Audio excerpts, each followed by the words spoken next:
नमस्कार, ये आकाशवाणी चंडीगढ़ है। अब आप अमन सैनी से प्रादेशिक समाचार सुनिए। पहले इस बुलेटिन के मुख्य समाचार। केंद्रीय रेल एवं जल शक्ति राज्य मंत्री वी सोमन्ना ने हरियाणा के यमुनानगर जिले में हथनीकुंड बैराज का दौरा किया। यमुना नदी के तटबंधों को और मजबूत करने के निर्देश दिए। सूचना प्रसारण राज्य मंत्री डॉक्टर एल मुरुगन ने रूपनगर जिले के बाढ़ प्रभावित गांवों में लोगों से मुलाकात की। जीएसटी की दरों में आई कमी से ट्रैक्टर उद्योग को लाभ होगा, ट्रैक्टर के दाम भी कम होंगे। हरियाणा के मुख्यमंत्री नायब सिंह सैनी ने पंचकूला में Yonex sunrise Ashwini Gupta memorial all India सब जूनियर रैंकिंग बैडमिंटन टूर्नामेंट का उद्घाटन किया और परिवहन मंत्री अनिल विज ने सिरसा में रोडवेज की बस और ट्रैक्टर ट्रॉली की टक्कर में 2 लोगों की मृत्यु होने का कड़ा संज्ञान लिया। हादसे की जांच के आदेश दिए। अब समाचार विस्तार से। केंद्रीय रेल एवं जल शक्ति राज्य मंत्री वी सोमन्ना ने आज हरियाणा के यमुनानगर जिले में हथनीकुंड बैराज का दौरा किया।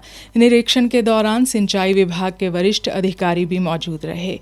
मंत्री सोमन्ना ने अधिकारियों को निर्देश दिए कि यमुना नदी के तटबंधों को और अधिक मजबूत किया जाए, जिससे भविष्य में बाढ़ से होने वाली किसी भी प्रकार की क्षति को रोका जा सके।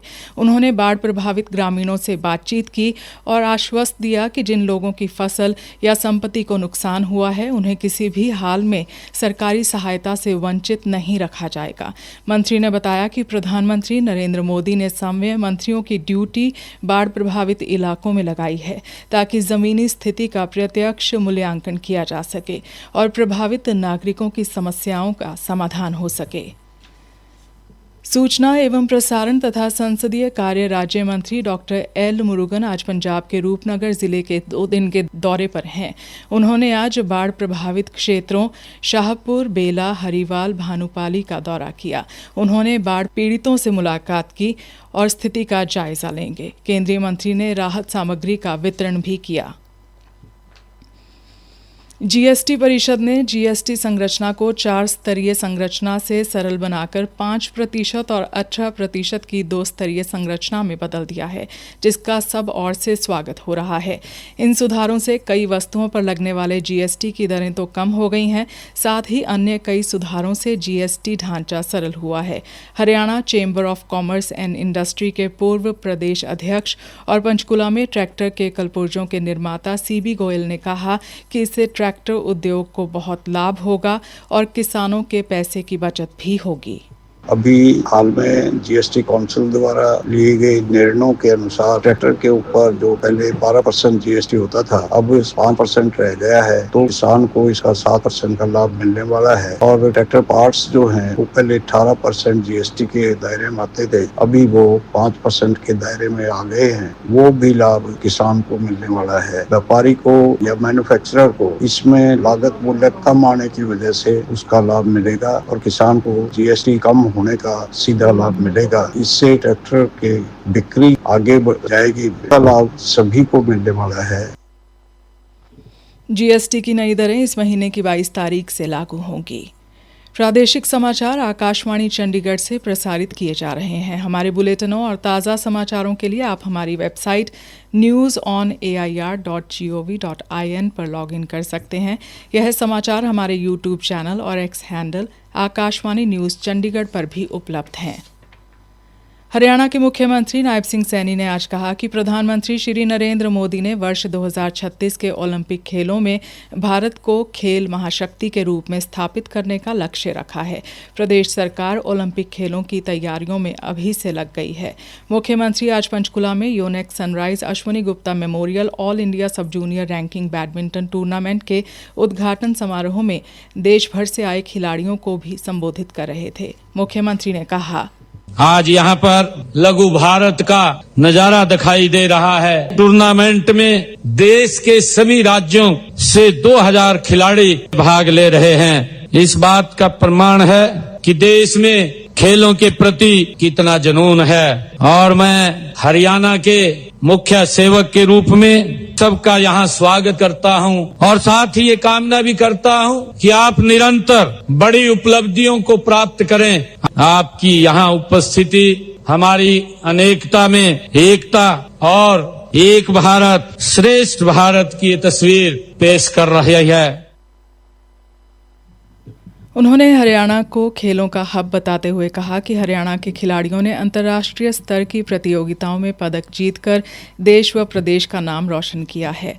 मुख्यमंत्री ने कहा कि आज से 11 साल पहले हरियाणा में खेलों के लिए एक विजन विकसित किया, जिसके अनुरूप हमने ले हरियाणा बड़े हरियाणा के मंत्र के साथ खिलाड़ियों को प्रोत्साहन दिया और खेल ढांचे को विकसित किया।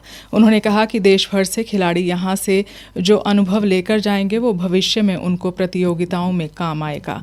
इस दौरान मुख्यमंत्री ने बैडमिंटन टूर्नामेंट का शुभारंभ किया और अपने स्वैच्छिक कोष से पंचकूला की स्पोर्ट्स प्रमोशन सोसाइटी को 11 लाख रुपए देने की घोषणा की। इस मौके पर हरियाणा विधानसभा के पूर्व अध्यक्ष और स्पोर्ट्स प्रमोशन सोसाइटी के अध्यक्ष श्री ज्ञानचंद गुप्ता ने कहा, और इस टूर्नामेंट के अंदर लगभग 2700 खिलाड़ी जो हैं, 2700 एंट्रीज आई हैं और 1800 खिलाड़ी जो हैं इसके अंदर भाग रहे हैं। पूरे देश से देश के हर कोने से खिलाड़ी आज पंचकूला के अंदर आए हैं। आज मैं कह सका हूँ कि ये आज पंचकूला मिनी इंडिया का रूप जो है, ज्यादा अच्छे मैच हमें देखने को मिलेंगे, खिलाड़ियों का एक अच्छा खेल देखने को मिलेगा। कार्यक्रम में भ्रष्टाचार रोधी ब्यूरो के महानिदेशक आलोक मित्तल, वित्त विभाग के आयुक्त एवं सचिव मोहम्मद शाइन, उपायुक्त सतपाल शर्मा, हरियाणा बैडमिंटन एसोसिएशन के संयुक्त सचिव जितेंद्र महाजन, बैडमिंटन एसोसिएशन ऑफ इंडिया के उपाध्यक्ष अजय कुमार सिंघानिया और पंचकूला स्पोर्ट्स प्रमोशन सोसाइटी के अध्यक्ष डीपी सोनी भी मौजूद रहे। सिरसा में आज सुबह सिरसा जिले के एलनाबाद में एक रोडवेज बस व ट्रैक्टर ट्रॉली की टक्कर में ट्रॉली में सवार 2 लोगों की मौके पर मौत हो गई, जबकि 20 लोग घायल हो गए।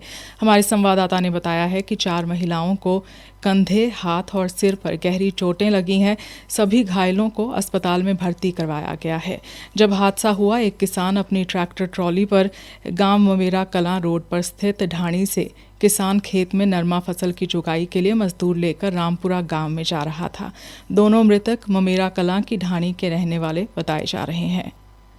हरियाणा के परिवहन मंत्री अनिल विज ने आज सिरसा में हरियाणा रोडवेज की बस से ट्रैक्टर ट्रॉली के टकराने के कारण 2 औरतों की मृत्यु होने पर कड़ा संज्ञान लिया है। उन्होंने परिवहन विभाग के अतिरिक्त मुख्य सचिव को इस हादसे की जांच करने के आदेश दिए हैं। श्री विज ने अतिरिक्त मुख्य सचिव को कहा कि रोडवेज बसों के साथ होने वाली दुर्घटनाओं के संबंध में जांच को आवश्यक किया जाए। उन्होंने कहा कि जांच में जो भी दोषी पाया जाए उसके खिलाफ कार्यवाही की जाए। मीडिया से बातचीत में परिवहन मंत्री ने कहा कि हरियाणा रोडवेज की बसों के दुर्घटनाग्रस्त होने के मामलों की जांच के लिए समिति का गठन किया जाएगा और इस समिति में तकनीकी अधिकारियों के साथ साथ पुलिस के जांच अधिकारी को भी शामिल किया जाएगा।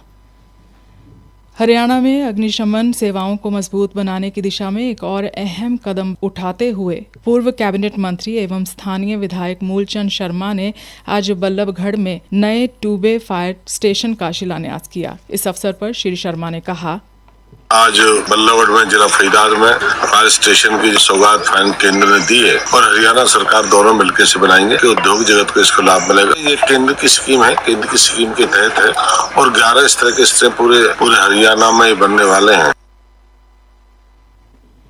यह फायर स्टेशन अत्याधुनिक उपकरणों से लैस होगा और आपातकालीन स्थितियों में त्वरित एवं प्रभावी राहत उपलब्ध कराने में सक्षम होगा। इस अवसर पर श्री मूलचंद शर्मा ने बताया कि हरियाणा सरकार लगातार नागरिक सुरक्षा को प्राथमिकता दे रही है। इसी क्रम में भारत सरकार के गृह मंत्रालय द्वारा 15वें वित्त आयोग के अंतर्गत राज्य के लिए 116 करोड़ 60 लाख रुपए स्वीकृत किए हैं। इस राशि में 24 करोड़ रुपए विशेष रूप से नए फायर स्टेशनों के निर्माण पर खर्च किए जाएंगे।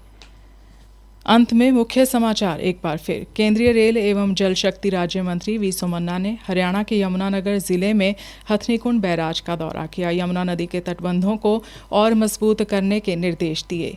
सूचना प्रसारण राज्य मंत्री डॉक्टर एल मुरुगन ने रूपनगर जिले के बाढ़ प्रभावित गांवों में लोगों से मुलाकात की। जीएसटी की दरों में आई कमी से ट्रैक्टर उद्योग को लाभ होगा, ट्रैक्टर के दाम भी कम होंगे। हरियाणा के मुख्यमंत्री नायब सिंह सैनी ने पंचकूला में Unix sunrise Ashwani Gupta memorial all India सब जूनियर रैंकिंग बैडमिंटन टूर्नामेंट का उद्घाटन किया और परिवहन मंत्री अनिल विज ने सिरसा में रोडवेज की बस और ट्रैक्टर ट्रॉली की टक्कर में 2 लोगों की मृत्यु होने का कड़ा संज्ञान लिया। हादसे की जांच के आदेश दिए। इसी के साथ समाचार समाप्त हुए।